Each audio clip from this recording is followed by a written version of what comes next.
right.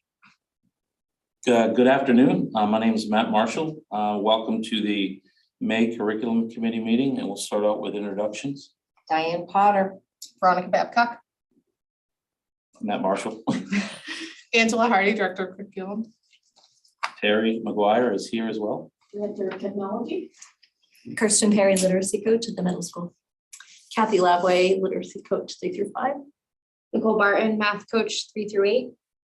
Lindsay Bickford, Math Coach K3. Did you mention something, Angela, about changing up the agenda?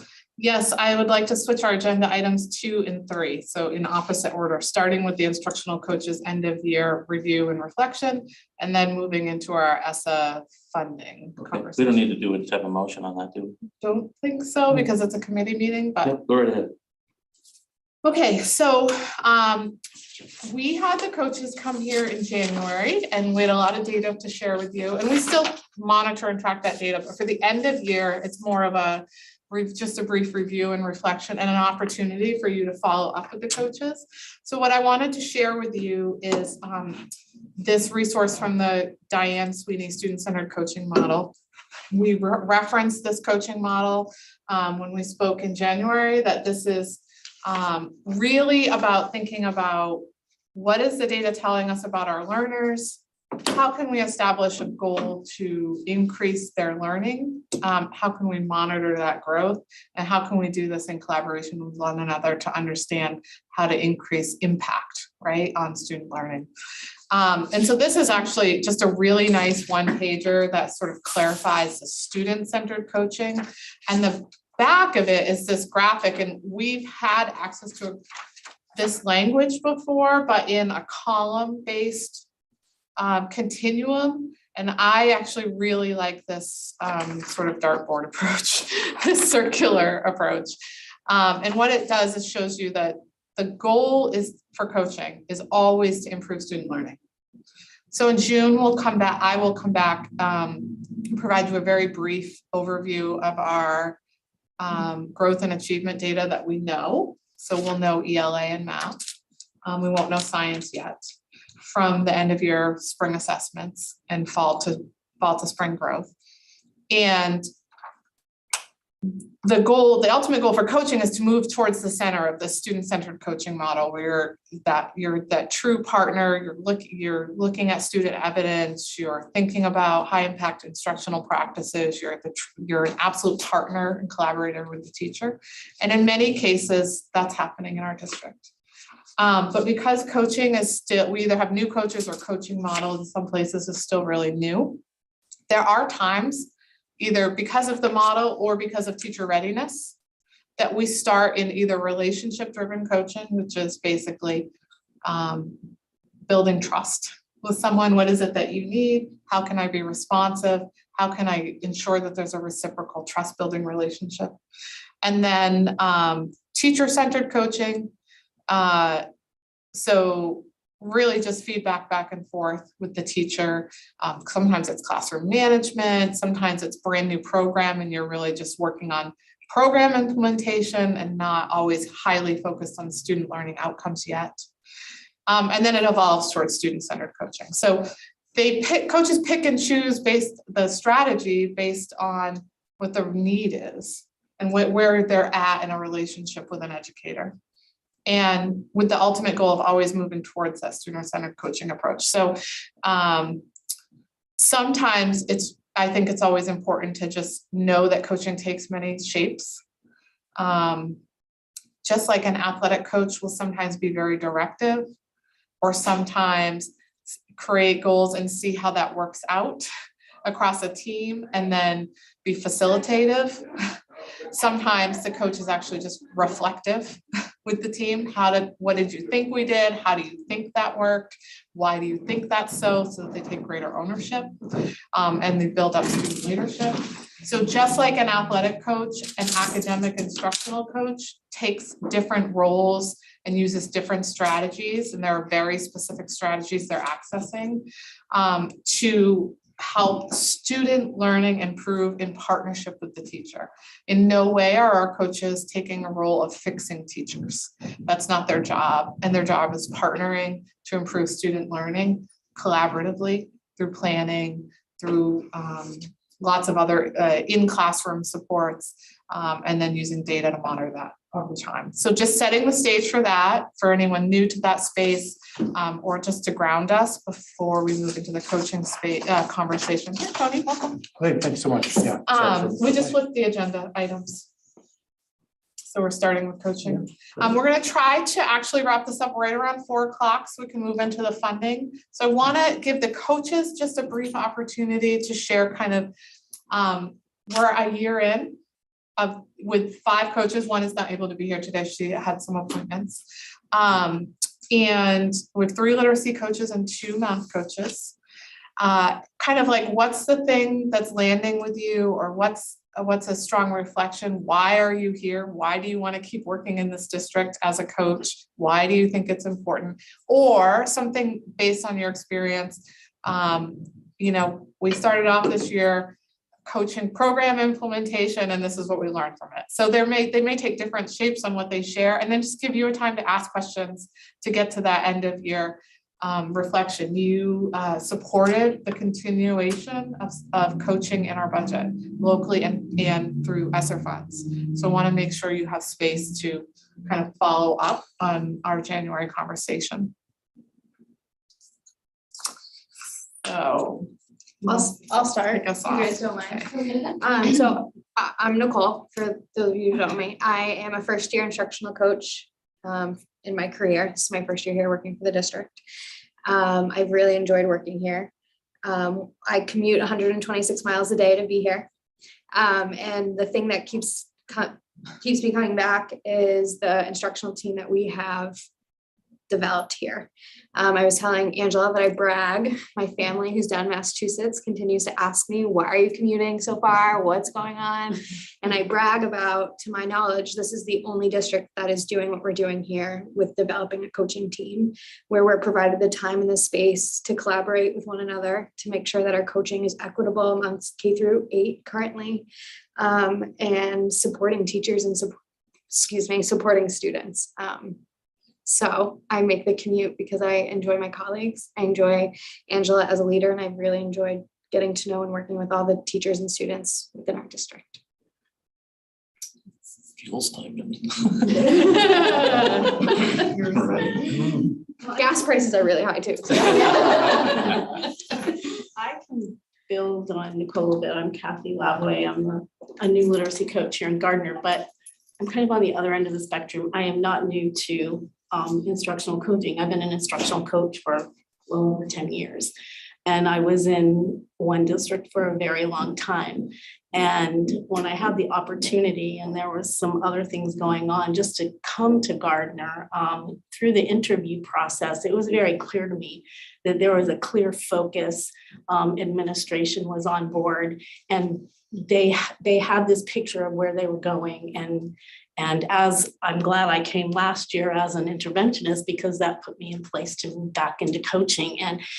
And we just went actually to a PD session, and it was very exciting for me because it was probably the first time where we went, and there were, how many of us? 7 of us, including Angela. And the principal. And, oh yes, and the principal from the middle school. And it's just exciting to know that we're not just excited about it, but it's the administration and the goal that they have for the district and that everybody is working towards that made this a really good choice for me, especially when you consider that I'm not at the beginning of my career and I had to make some tough decisions when it came to that, but I am like so glad I made it, and I'm very happy to be here. And it was a very, it's been a very good year. My husband will tell you, you're so much happier. That's important. You don't have 120. No, I don't. Actually, it cut it down from about a 45-minute to an hour ride to 15 minutes for me. So it was another plus. But so it's just the fact that there's a clear direction. And in the 2 years, well, not quite 2 years, but I came in October last year, but watching things move forward, and as new things come on board, it's clear to see that direction and that focus, they're working to get all those pieces in place with new curriculum and the coaching and all of those things. So it's very exciting to be here right now.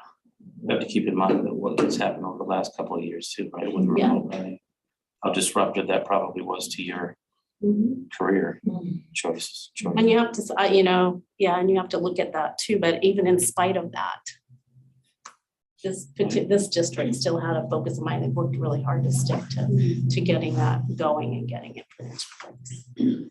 We made up 10%, our district made up Yes. 10% of that conference, which I think speaks wonders to what we are leading here at MSAD11, the coaching cohort with that. So I think that's really important. Yeah, and I could finish up just by saying that as far as the coaching, this year I approached it in a way that I felt was important in order to build those relationships, because the people here are new to me, but I'm also very excited about next year and moving into some of the next level when it comes to coaching and being able to connect with people in that way, like through full coaching cycles and mini coaching and all of that. So You want me to go next or you? I don't care. I'll go. Okay. So I'm Kirsten Perry, literacy coach at the middle school, and I would reiterate all that's been said so far and just add that I have been a coach also for 10 years in another district. And when I came here, was drawn because of the system that's being put into place. And that's what makes the difference for children. When we have multiple levels of people who are keeping their eye on the prize, which is student learning, that's what this is all about. And I am proud to work in this district, and I am proud to be part of this process. And I'm just really excited to see how we can impact the kids who go to school here. They've had a tough couple of years, and we are seeing those results in the classroom every single day, in the hallways, outside, and they need us all to be at our very best. So I just want to thank you all for the dedication you're showing to the kids who live here. So adding to all what you already said, I agree with all that too. I did think you might want to hear some updates of what's going on at the middle school as far as literacy is going. A new curriculum was adopted, Amplify. I'm sure you've heard of it, and it certainly disrupted the current paradigm of teaching at the middle school, and force teachers to really think about what's important and what are their core beliefs about how we instruct students in literacy. And that work has led to some amazing conversations amongst staff, like with what works and what do we need to shift. We've discovered that our students are spending too much time interacting with computers and not enough time with interacting with each other. And we made that shift pretty quickly. We're noticing that high quality literature is really important to the work we do. Amplify does supply those rigorous high quality pieces of literature, speeches, magazine articles. So that's really important to the work we do. And we are beginning to listening to staff saying, this is working, this is not working. We're starting to do some revamping. Would you say that's a fair statement of trying to blend those things together, developing some protocols for what a framework of teaching looks like in a middle school classroom in literacy, and how to plan for units that meet the needs of all of our students. So that's been very exciting work. And I think it's been tricky and difficult for teachers, and it's not always pretty and it's not always happy. But really in the end, what we're looking for is that we impact student learning. And then I also, when I spoke to you in January, talked about 3 reading incentives that have been going on at the middle school. I just wanted to update you on those. The Margin Project was the first one, and that was launched. And we have about 27 books that the kids can read and write and respond to each other in. It is, I would say, a fledgling program. I would say half of the books have been read to and responded to, and multiple have been read more than once. So that's fun to see 3 or 4 different students responding to the same literature. The second one was starting up a book club in the middle school, and due to things beyond my control and the control of others, we are starting our first one next Wednesday. And we have 16 participants, myself and the principal in the school. And we're going to be doing that on Wednesday mornings during intervention time. So students who have their work, they're caught up to date and they don't need something else going on at that same time, they are going to be joining us. And I do have a few kids who do need intervention during that time, so I'll be meeting with them kind of separately, which is great. They'll join us when they can. And then the third incentive was school-wide reading. Let's get up and reading and make it public. And so students painted the mural on the wall of a tree. And our first incentive was if you read 150 pages, you get a snowflake. The snowflake is put on the tree. And the tree was taken down after February vacation. And we, Nicole and I, she's the math coach at the middle school. We sent out a challenge to the school. You can win this jar of bubble gum. That wasn't, it was popular with the kids, but not so much with the teachers. It did work out. It worked out. But you can win this beautiful jar of bubble gum if you can help me, Nicole. We had, if you turn in an estimate. An estimate of the amount of snowflakes on the tree. Then they had to, so that was just the snowflakes, and they had to know that 150 pages equaled one snowflake. So how many pages approximately have we read? And then we also, the star incentive. Yeah. When kids finish a book, they put their name on a star, which goes elsewhere in the school. And then, so they had to figure out how many books, what the average page per book was. So there was some math tied into that, which was Math and really literacy challenges. And it was fun. And I think it's not fledgling. I wouldn't put it at that level, but I know we can do better and we will be doing better. But the students and staff read 47,700 pages. We were able to record that and celebrate that. And that's our basic, just in a month. of March. Yeah. Yeah, so we have a new incentive up. April showers brings May flowers. So for April, they were getting a raindrop for every 150 pages they read. And then when May 1st, they got flowers. So if you come to our school, you'll see rain and flowers on the tree. And hopefully, no, we definitely are going to exceed. We also learned about the bubble gum. We won't be doing that again. And we've got some new math problems that we'll be putting in literacy problems. That's my report. No bubble gum? Jelly beans. No. So I'm Lindsay. I was the lone coach for 2 years here, and then I got Karen, who's not here, and then I got the rest of these lovely, lovely coaches this year. I am so thankful I am not by myself anymore. I was stretched incredibly thin. I was between 4 buildings previously, still between 3. Okay, manageable, we're good. It's really nice having a thinking partner, because some of the situations, like sometimes conversations I've had with teachers and I'm like, I don't really know how to handle this, and I didn't have someone to talk to. So really having like my coaching pals here and like being able to talk through whether it's a math thing and I can talk to Nicole, or if I'm thinking like K2 lens and I can talk to Karen, or if it's a 3-5 thing and I can talk to Kathy. So it's really nice having like the whole broad spectrum. And even though I've been here 4 years, these 2 lovely ladies on the end have way more coaching experience than I do. So it's really nice having them and being able to check in with them. Something that's really interesting this year is, even though there's 5 of us, and I thought, okay, maybe that will lighten my load a little bit. In reality, on paper it did, but in reality it didn't, because I'm still out straight. I think we were all just booked out straight, I feel like especially March, April. But it seems to be reflecting on that. That seems to be for math, when some of the harder content comes in that teachers might struggle with and want more support with. So then everybody wants you at the same time. And I have a hard time saying no. So I just try to make it work. So that's been really interesting. And something else that's really interesting about this year that has not happened in the past is we are in May now, and I've had 3, maybe 4 teachers say, looking ahead to the fall, I would like to make sure that we are working together in the fall. We're in May.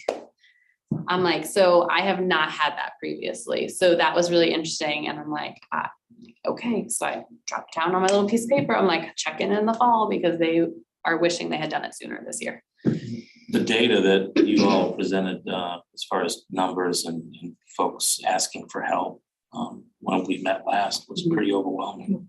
And it seems like it continued. Yes. Yeah. Mhm. Yeah, I think it got worse after that for a chunk. It did. I mean, not, it's a good problem. way, Yeah, in a it's a good good way. problem to have. Yeah. But I think, I do think probably the pandemic escalated things a little bit more because kids are more all over the place than what we've currently Yeah. seen. And so they just need different support in different ways. And a teacher's only one person. So looking for supports on how can we make this work? So all kids are doing their best Maybe and we'll learning get their back to best. normal, maybe next year, even maybe mid-year, I don't know. Maybe not. Who knows? I have to say, like, I remember the first when you came and we were up in the little room, Paula Burke from Augusta had come to talk to the committee about the instructional coaches and how flabbergasted I was, the amount of work that one person was doing. And I'm just really proud too, as a board, that we've been able to support this and that Angela supports it. And there is a clear plan because I've worked with curriculum directors like at my school and here, who there isn't a plan, and having 5 of you with no plan wouldn't work. So it is amazing and that we can support that as a board and that the results for children are awesome. So keep up the good work. Yeah, we're all anxiously awaiting the spring data, especially, having just come out of hybrid learning and a year of active learning, but active learning with a really wide disparity of where students were starting. So, we monitored through the winter data, but we're a little anxious to see the spring data set. We did send something unique this year, and I'm not going to go speak into the details yet because we're still processing it, but coming out of that conference that we went to, we did send out a survey. People are pretty surveyed out, so we're a little cautious about it. But basically just, what do you think a coach does? And then when they answered that, then they went to a separate page that said, here are the things coaches do. Which ones are you most familiar with? And it was pretty even actually. And then if you have not worked with a coach, why? And if you have worked with a coach, was it helpful and why? And we took that data, that's part of our 3 hours together today, and really analyzed that. It was anonymously secured. The only thing that we asked for identifiers is whether you're pre-K to 5 or 6 to 8, because 6 to 8 is in their very first year of coaching. Pre-K to 5 has a gradual increase in coaching over time. And while we recognize there are some patterns in terms of like representation of coaching, so they know, they have a general sense of what coaching is, but there's still opportunity to connect data to that a little bit more, to really think about student learning outcomes with that a little bit more, a little bit more planning pieces. And then the other thing we thought through was like, there's a lot of opportunity here to just build on really some real strengths that the coaching team have sort of developed over time. And so we're kind of analyzing that and saying, okay, so you hear information when you're ready to hear it. So like there was a little bit of a misconception that they might not earn contact hours if they work with a coach, but you do. It helps you in your recertification plan. That's pretty instrumental because there's a lot of hours that go into that when you're co-planning during your prep time and you're working with them in the classroom, and it's all job embedded hours, which is even better, right? It's not like stay after school and work with the coach. So there's a few things there that will help. Some scheduling. We're still trying to figure out the scheduling to get the right fit. We have 3 literacy coaches and 2 math coaches, but the same number of buildings. We haven't even touched the high school yet. So 5 buildings and just trying to figure out like the demand is growing, because as you put new programs in, as we come out of this pandemic, as we can become more sophisticated in looking at data, people have questions and curiosity. And while there will be people who will resist the opportunity, and that's just part of the process, there are also people who are really ready and willing to have a thought partner and not feel isolated in this work, or not feel like, like I've tried everything. I've been a teacher for a long time and I have a lot of bag of tricks and it's still not working. Sometimes you just need that person. And like with Lindsay saying, I have partners to talk to, they're not talking about a teacher and his or her individual practice. They're saying, I have this dilemma, this student learning situation is going on, what's the strategy that we might use? What's the data telling us? What is the response to the instructional practice telling us? And if she's stuck, she has someone else who has some expertise in that area to think that through. And so there is still a level of confidentiality that's still secured in that process, even though they're a coaching team. And I think, just continuing to build that level of awareness around this coaching model and this cycle, around our scheduling practices, around some of the tools we use with staff to be continue to be efficient in our work and our practices and see value is just more opportunities for growth and to connect it. One of my big goals is to connect this work more, even like we talked about change management, right? What is change? What is change theory? And then when you ask people questions in a survey, how do those pieces intersect, right? So that when you're reading the data, with that in mind, I know Pat's been talking with Becky at the board level, thinking about it's probably time for us to relaunch that strategic planning process, right? Our strategic plan in this district has expired. And so that means it's time to start reconnecting with our community. We connected with our community a lot through the pandemic. And now we're coming out of that. And how might we learn from that? And in what ways can we build some, further understand people's value system, and marry that with the expectation and obligations we have as a public school system. Since we took masks off, we haven't really connected much with anybody in the community. Right, it's different, right, at the board level, right, Yeah, it's different, and then, honestly, until we it's hit the budget vote. You really don't hear much unless you Right, ask questions. so, trying to make sure, they're saying there's a clear vision about coaching, right, but trying to make sure that that vision is still tied directly to what is the community's vision about teaching and learning. How do we ensure that while administrators are on board and certainly incredibly supportive, how do we make sure that all those pieces of a broader system, which is my role, not their role, continue to intersect so that they feel supported in this work and so that teachers feel supported so that students get what they need in the classroom. It's kind of that layered effect. And that's just something that's becoming, now that we're scaling up the coaching, it's becoming more and more evident, and especially in a tight budget to support the coaches, we want to make sure that the impact is there and that you have an opportunity to see that impact over time, but change takes time. And the pandemic kind of threw our timeline off. So we've just got to be able to stay the course for a few more years to see that real impact on student learning. Will we be able to see any of those results a bit? Yeah, and at the June board, this meeting in June, we'll do two things. We'll look at the overview of the data, and we'll look at, and we'll have some teachers in for our end of year reflection like you had requested.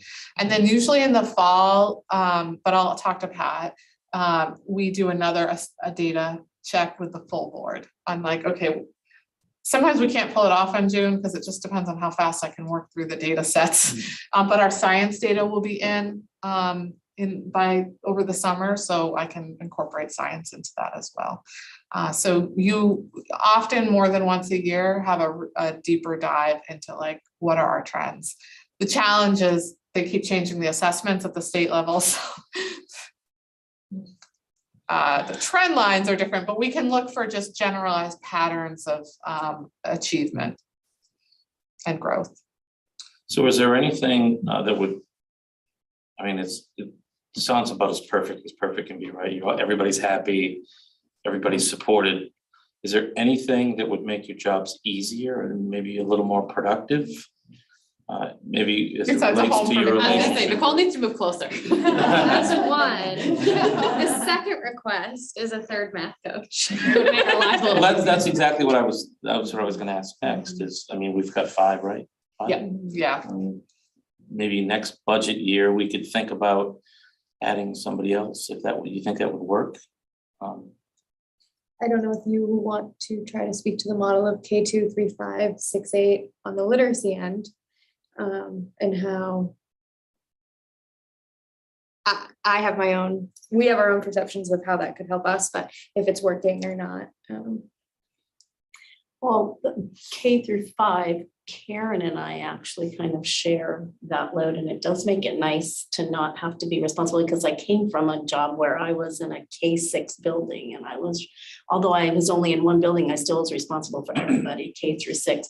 You can kind of, although I've had experience in K3 and 4 or 5 in my classroom teaching career and things like that, it's nice to be able to kind of have a definition sometimes, because although Karen and I both have a lot of expertise all the way across, she really has some things that she really can hone in on, because she spends a lot of time in those grade levels, and she sometimes has more insight to some things at the lower grade levels than I have, because I have been so focused on 3 through 5 for the last several years.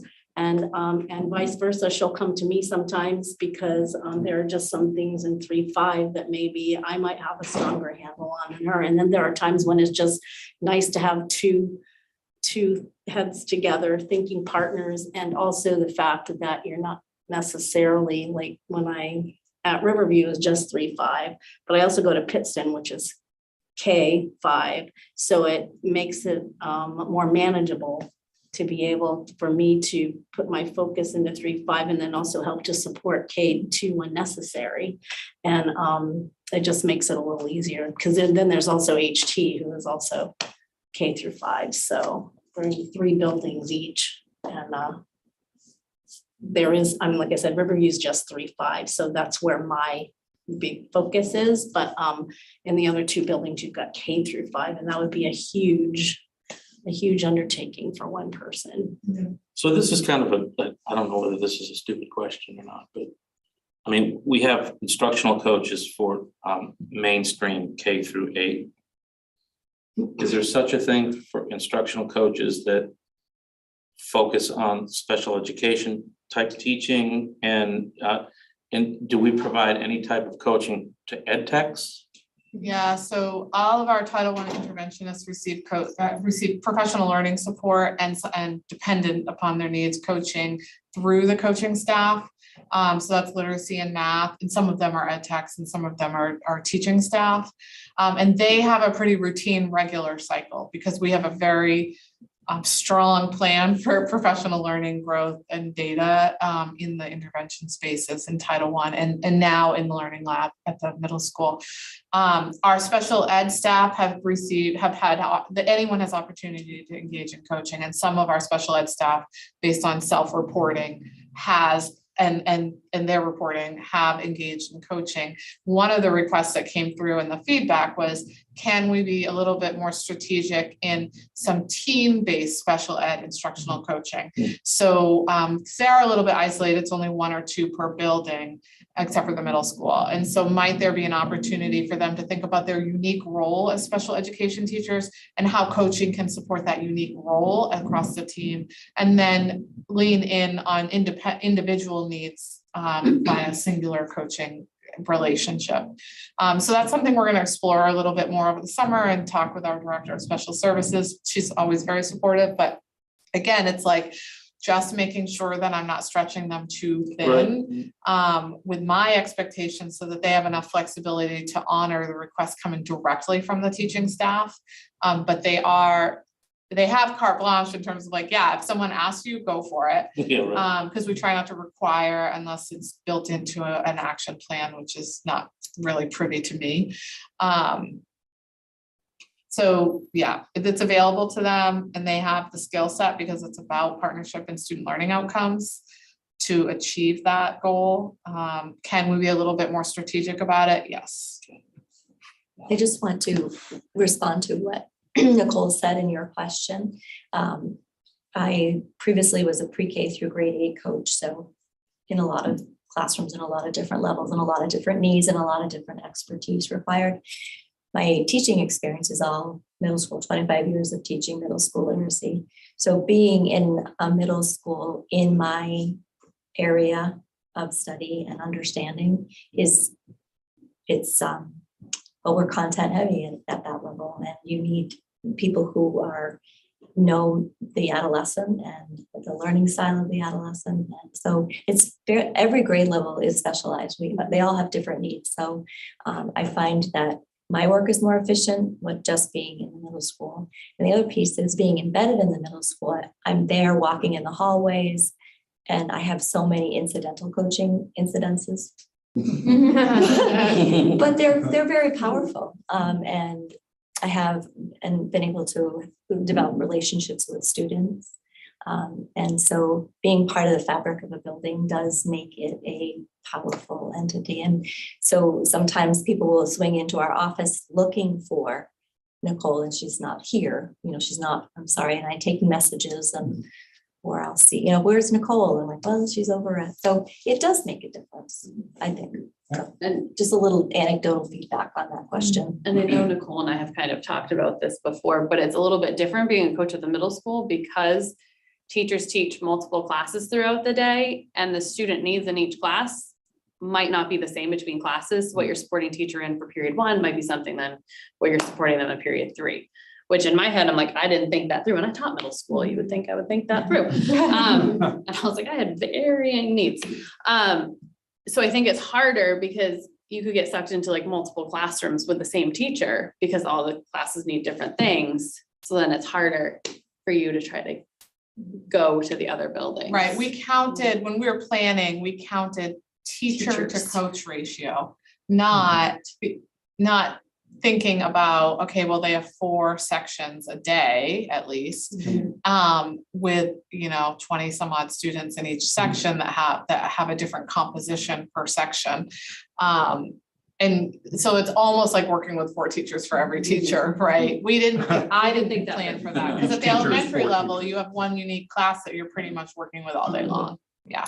And I do want to preface this by saying that I really enjoy working here, or else I would not commute that far. But one of the biggest challenges for me is working across grade spans. I work in grades 3 through 8. So I'm working at the middle school level and at the elementary school level. And the biggest challenge really is scheduling. I get to the middle school at 7 o'clock to help and support teachers, and elementary school teachers work till 4. And I can't do that. I'd be exhausted. So managing my time between buildings has been a really big challenge. And having one more math coach where we could do the K2, 3, 5, 6, 8 model would help with that. And we'd be ensuring that, we're meeting the needs of our teachers who, with fidelity, right? And we're not rain checking on them or whatnot, so. Is there, I think that's a great point about, rain checking. I was sort of wondering about how much tracking is available or being done for both that incidental kind of in passing micro coaching or whatever you might want to call it. So is it easy to track that, and could we get that data? Because I think that's really valuable.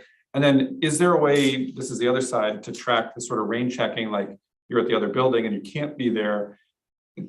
So we're, to see where the workload is, and I'm hearing it, but just to kind of identify where those small pieces are that, again, that side of the data that is where you would do more if there was either more of you or whatever that issue is. Anyway, are we tracking those 2 data points, or are we able to?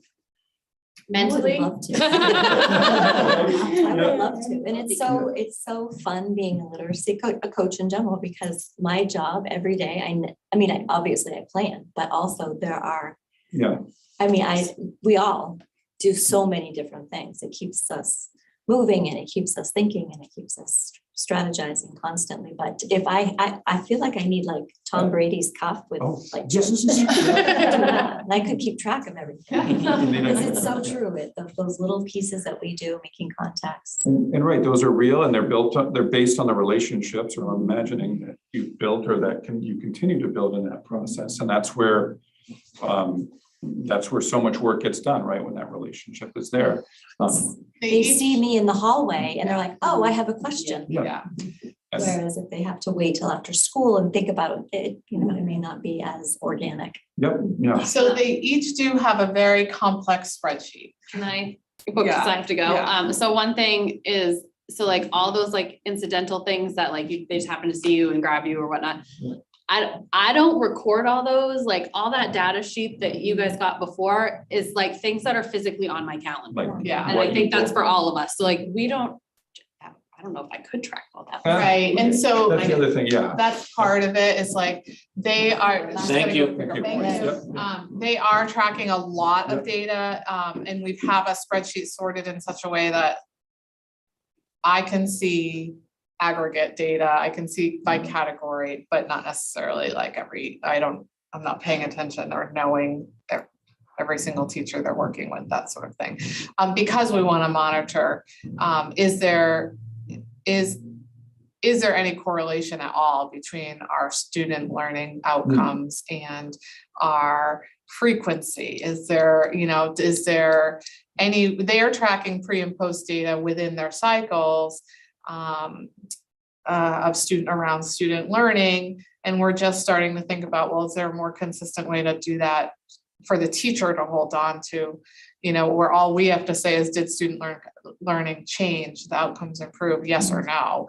So because there is still a level of vulnerability for a teacher to engage in that practice and feel confident that that's not going to result in any sort of evaluation measure, and they're not evaluators, right? So there's a lot to still like work through, but that's exciting that we're at the stage where we can work through those more sophisticated elements so that we can start really saying what's a cause, where's their correlation, what's the difference? And I don't think we're to that level, but we'll still continue to, in June, we'll get together after school is out and look from January, the report you saw in January to the end in June. What is that data telling us? How does it look across the whole year? How's that continuing to inform based on this formative data we received? How does that inform some of our decisions for the coaching model next year? I want to make sure because they have places to be. So is there any last question for them? And I also want to make sure we end on time at 4:30. So I have one more item on our agenda. I'd like to have a matrix of pre-K 2, 3, 5, 6, 8 of all the best possible numbers of coaches you could get to make your job even richer. And maybe we can't do that, but we could aim, have goals. I see Angela taking them. Yeah. And I'm always trying to think through that level of like. You always want more of things that are good, right? Right. Yeah, and also balancing it with like our budget and making sure we have the right staff in the right positions, and it's so tricky. It is.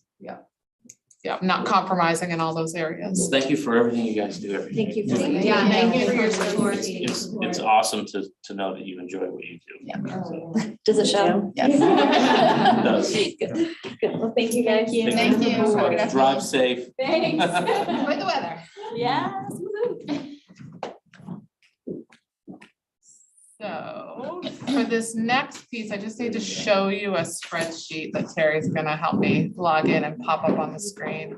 It'll be one of the best investments I think we've done Oh, yeah. over the last 2 or 3 budget Well, years. and it helps, you have to get the right people. Well, Like yeah. you can have a position, never fill it or fill it with somebody that doesn't work, and it messes the cog system goes off the Well, rails. we hit a home So run we're- with the very first hire. Yeah. Yeah, I Sort of mean, snowballed from there. this is amazing. I wish, You could see that with them talking, just the way they load into I know. each other's kind of statements, it yeah. is, it's very exciting. Well, and I will say, while we did spend a lot of time today on our own district-wide data analysis, we didn't really spend any time prepping for this meeting. So that's why I was taking notes. I'm like, hey. So there were some really lovely things said as well, but that was not pre-planned. And it's all informative and helpful, but I also think we're really clear. We have a coaching model. We have a framework for coaching and we're following that. I'm Were you able to get me in? It says the host is trying to let me in. I'm listening to you. Okay, no, that's fine. I think how, like you said, it can go off the rails. It absolutely can if the coaches aren't, if there isn't a model in place, a framework, if there aren't clear goals, if they don't have the training. I mean, you saw, we already went to training again by the woman who designed the framework. Like we went to her session. It was only cost me like $25 a person. So that was. Is that better? I'm learning, Terry. The faster response time.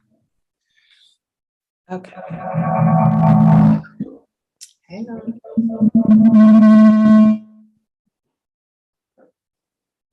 Better? Perfect. I have to do mute in two places. Yeah, I know. All right, let me share the screen. And just one other thing that you brought up, that teachers might feel like they're being evaluated or it's going to come out in a way. So there's almost that stigma of being a lifelong learner, you know, and so I don't know if there's a way to incentivize that for teachers. Obviously that they're working hard to build that trust, but to support that, because I think this is a way to activate lifelong learners to get that flow into the classrooms in a way that's, I wouldn't, I don't want it to be judgmental on the teachers in the sense of you're doing poorly. I want it to be supportive and like, hey, here's obviously new stuff or ways that we can approach this. Anyway, I don't know if there's a way to incentivize it or reduce that stigma, but certainly would want to support that. And some of it's just a natural progression of understanding coaching. Some of it is we've developed a framework for how I learn. I learn by reading books, or I learn by going to professional development and dealing with, in a much more isolated way of like, that is my responsibility. So that's great. And I take that responsibility seriously, which is also great. But there are ways to learn and grow in your profession that require collaboration, communication, job embedded work right there in real time with the kids that you're trying to impact always. And it's just, for some people, that's a really unique and new way of looking at learning, because we haven't often afforded teachers those opportunities. This model affords that, but it's new. And for some, that's, at first uncomfortable. So, but we've gotten, in terms of our data, we've gotten a lot further in terms of contacts, that sort of thing, than I had anticipated in year one or in certain years. So that's great. What I want to show you here briefly is every year we look at our Essa, which is our Title 1, 2, 4, and 5 funds. They are determined based, Title 1, 2, and 4 are determined based on our free and reduced lunch rate per building, and then the district-wide average. And then Title 5 is based upon it's the rural education grant.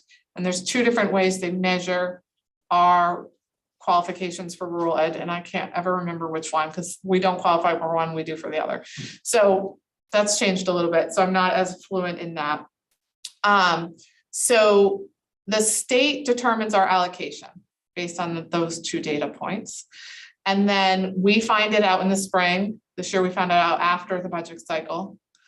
And then we try to we have goals, right? Our goals are in our use of title funds almost singularly is to provide intervention support services for students in the K-5 learning space. So our theory is if we can intervene early and provide supports for students where it's not working in the classroom, it's not working in small groups with small group direct instruction in the classroom, we've tried multiple strategies, then we'll have sort of this small group or one-on-one pull-out service with very targeted goals and try to decrease their gaps so that they can access the grade level core curriculum more efficiently and move forward. Almost all our money goes to staffing for that every single year. You approve that, you reapprove it every single year. Most years we have $20,000 to $30,000 allocated under Title II for professional learning work. It's usually some of our curriculum group work. It's often some of our leadership development at the teacher level and our leadership development at the admin level. A lot of our book discussions that help align to our curriculum, it's all happening there. This year, some of our district internal conference was paid for out of Title II, because that's our professional learning title. And then the one other source that we use title funds for is to reduce class size. So we use one teacher, we look at the data annually, we figure out where that where that need is. And instead of funding that classroom by the local budget, we fund that classroom with a reduced class, this teacher paid for through Title II.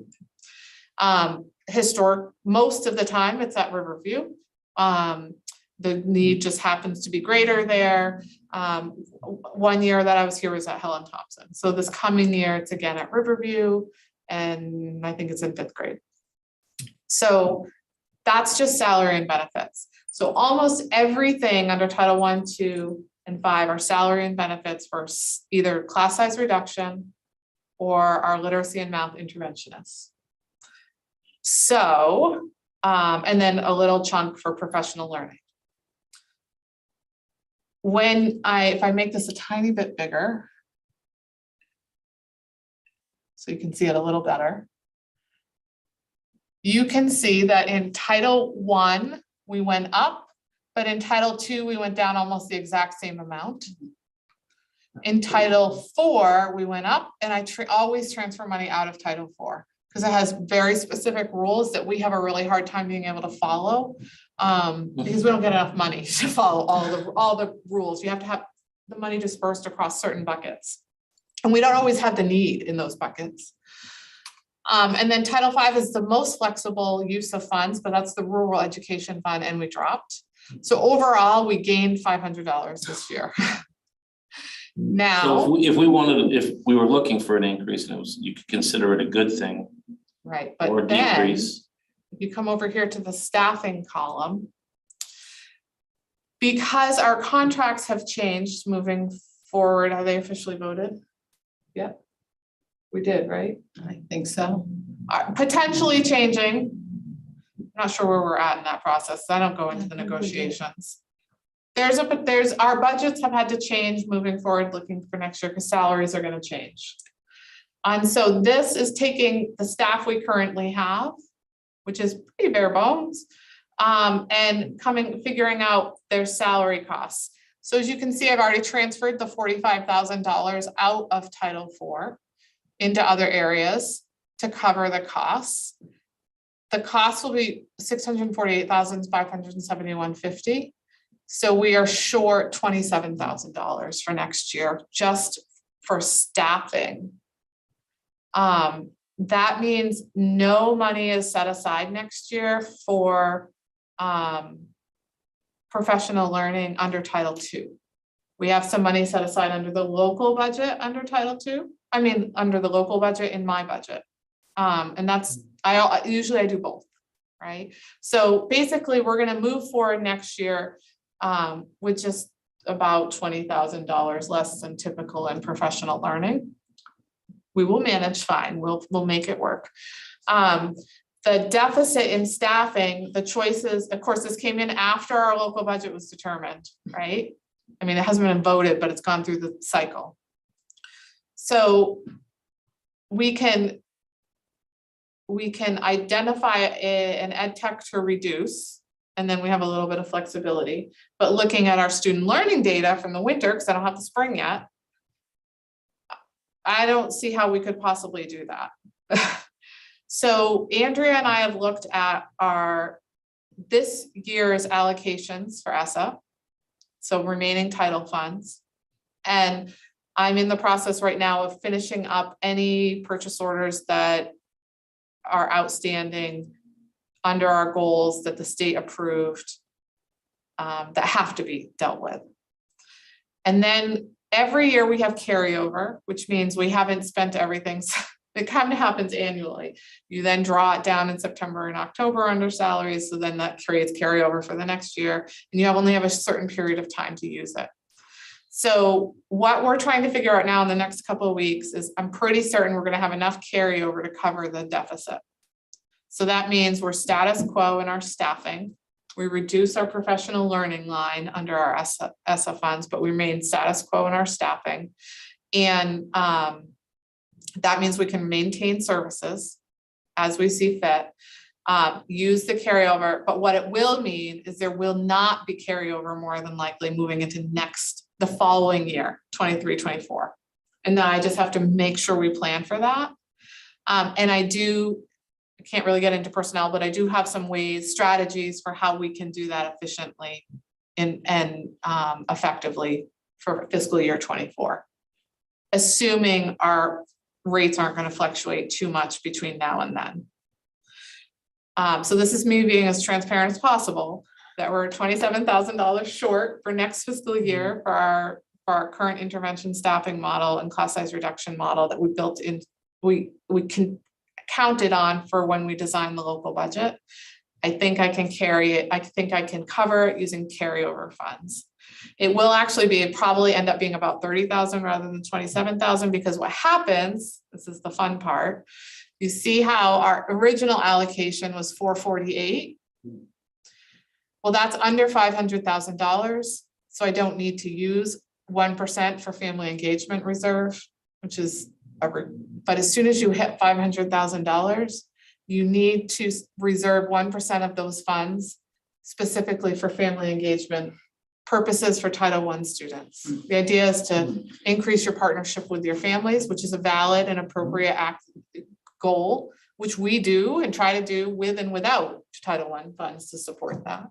Because our staffing costs are at 511, I'll need to transfer funds from one title to Title I in order to achieve the staffing costs, which puts us over 511, which means I now need to have a reserve of 1%, which means I need to put in more than 511 in order to get that reserve, which will create a greater deficit in Title I, which is all about moving money around where it's allowed. So you're allowed to move money into Title I.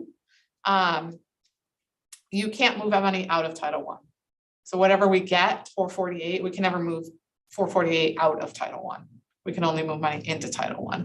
So there are all kinds of rules that we're working on, but what it means is I haven't allocated the funds, the potential 1% here, which will then draw this down just a little bit more. But Andrea and I are working on that to make sure that we equal zero.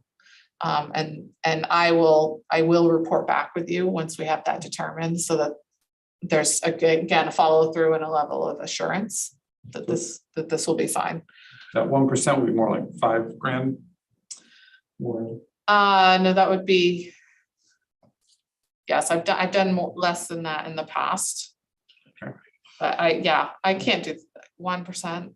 I think he's right. Not 10, yeah. Well, if you do, so 10% would be 50, and then 1% would be the 5, I think. If it's, We've never if gone 500 above is the- 500,000, No. so that's why I've always probably had 3, and now Yeah, I'll it's have to have 5. Yeah, Anyway, Andrea and I are working on it.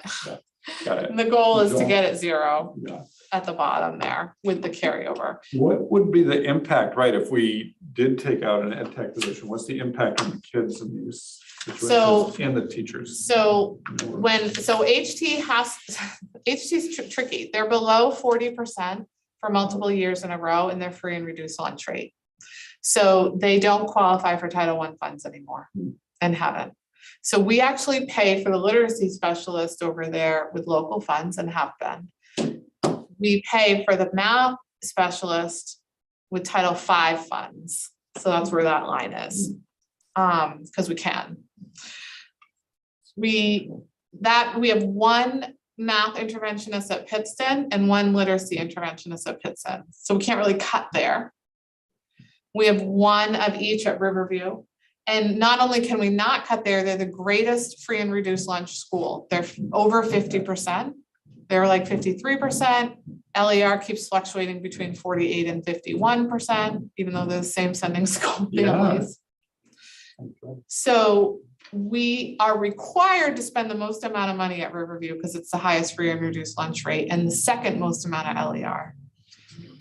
And the third most amount of Pittston. So considering, and I might be way off the mark here, but considering in the governor's new budget, she's proposing free lunches for everyone. Then they're not going to fill out the paperwork. And that impacts this. Yes. But that's the same statewide. We need to really kind of play hardball with that. So Andrea and I have sent some information that other states are looking at ways of tracking differently other than free and reduced lunch rate forms. And we've asked the commissioner to look at that. I don't know where she's at. I don't know if that request if she's even had time to think about that request. You know, we know where our sphere of control is, so we can control this, we can't control that, so we're trying to figure out how to manage that.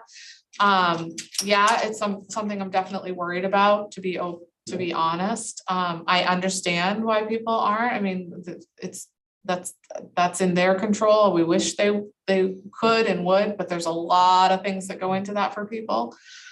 And it's always been that way, hasn't it? I mean, Yeah, but our rates are consistently slipping, and I Yeah. can't tell if our demographics are really changing based on what we're seeing at the like municipality level.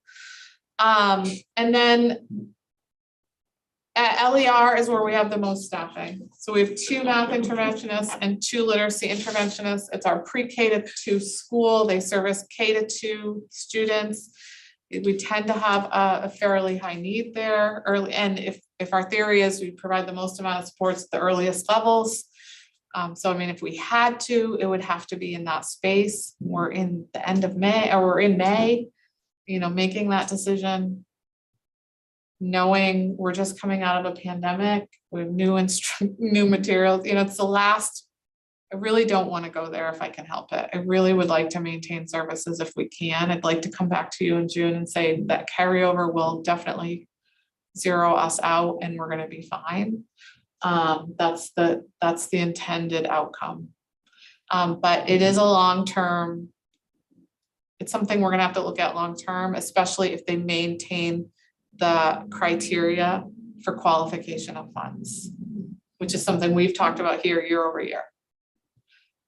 You know, if the criteria is completion of the free and reduced lunch rate forms, and that's not happening, and maybe it is an accurate reflection of our community demographics, I don't know. Pittston is below 40%. If they go below 40% for multiple years, we lose all their Title I funding. And that's Pittston, and let's be clear, that's Pittston and Randolph combined. Last year we did Right, well. Randolph and Pittston combined, both communities combined make that percentage. So, In-school suspensions for all kids that don't return forms. yeah, not allowed. Plus, I'm not actually allowed to know who returns forms or not. Right. There's only one person in the entire district who has access to that data, and that very confidential data.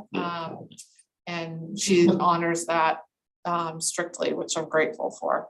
I think it's a matter of some parents just, it's not on their radar and they just don't get the word. And some parents don't want to provide the info. I mean, we had a board member in the past who talked to us a lot about like, there's a level of pride. Yeah. And that's, you want to support that. And this is all level of vulnerability to share that information. Not always aware of the level of importance, you know, that it has on our system. So I get it. It's just a challenge for us, and it's going to be a challenge for other districts as well. It won't be just ours, but do you have any concern about how we're using the funds? I mean, it's very clear. No. These are, okay. just So I will follow up. I'll do a brief report, very brief in June, just saying, here's our next step. Okay. Cool. All right, thank you. That's all I have. That's it. Thank you very Thank much. you. Thank you. Always inspiring. Yeah. So June 14th, that'll be 2 days before school's out, will be our next meeting. All right, all right, I'll do my revenge, don't worry.